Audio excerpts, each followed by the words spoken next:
Hello friends, જય શ્રી કૃષ્ણ. બધા મજામાં હશો. આજે અમે થોડું બહાર નીકળ્યા છીએ અને જો પાછળ મમ્મી પણ બેઠા છે ગાડીમાં અને અમે જઈ રહ્યા છીએ જૂના ડીસા અમારા કુળદેવીના દર્શને. મમ્મી આવ્યા છે તો એમને પણ થોડા દર્શન કરાવી દઈએ.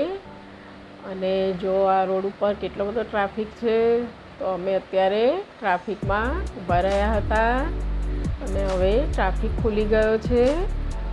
તો આ ડીસા જતા, જૂના ડીસા જતા રસ્તાનો વ્યૂ છે બધો.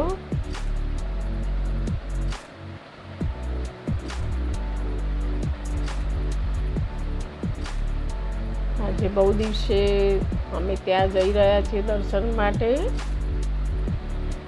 હાય ફ્રેન્ડ્સ, આ બધો જ રસ્તાનો વ્યૂ છે. અહીંયા પાલનપુરથી થોડું ડીસા લગભગ 30 કિલોમીટર જેવું હોય છે. અડધો કલાકનો રસ્તો છે. ત્યાં અમારા કુળદેવી છે. અમે અવારનવાર ત્યાં દર્શન કરવા જઈએ છીએ, લગભગ મહિનામાં એક વખત. અને અમે ત્યાં પહોંચી ગયા છીએ મંદિરે. અત્યારે મંદિરમાં બધું કલર કામનું કામ ચાલે છે, રિનોવેશનનું. તો થોડું અડધું કામ થઈ ગયું છે. અને આ મારા મિસ્ટર છે, હસબન્ડ. આ બધો મંદિરનો સાઈડનો એરિયા છે.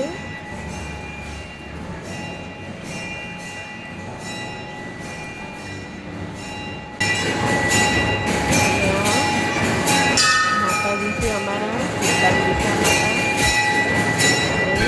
અંદર મંદિરનો વ્યૂ છે. માતાજીના દર્શન કરી લો ફ્રેન્ડ. અમે પણ કરાવું છું બધાને. અને લગભગ આરતીનો સમય થઈ ગયો છે, તો મહારાજ પણ મંદિરમાં આવી ગયા છે અને આરતી ચાલુ થઈ ગઈ છે માતાજીની. અમે પણ આરતીનો લાભ લીધો હતો.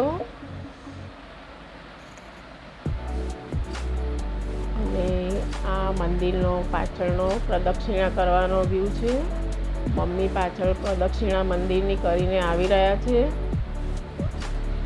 તો તેમની થોડી ક્લિપ લીધી હતી મેં. અને આ હું જરા મંદિરનું જોઈ રહી હતી, કલર બધું. તો મારો પણ થોડો વ્યૂ બતાવ્યો છે.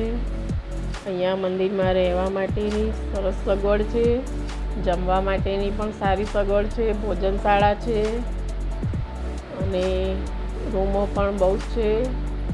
તમારે રાત રહેવું હોય, નાઇટ હોલ્ટ કરવો હોય તો રહી શકો છો. મનને શાંતિ મળે એવું વાતાવરણ છે. અને માતાજીના સાનિધ્યમાં રહેવાની બહુ મજા આવે છે. બંને ટાઈમ આરતી થાય છે,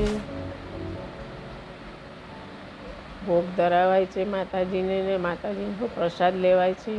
અમે પણ પ્રસાદ લીધો હતો અને પછી રિટર્ન થયા હતા અને આ અંધારું થઈ ગયું હતું. આ નાઇટનો વ્યૂ છે. અને પછી અમે આ રીતે રાત્રે ઘરે પહોંચી ગયા હતા ભોજન પ્રસાદ લઈને. હાય ફ્રેન્ડ્સ, જય શ્રી કૃષ્ણ. આવજો.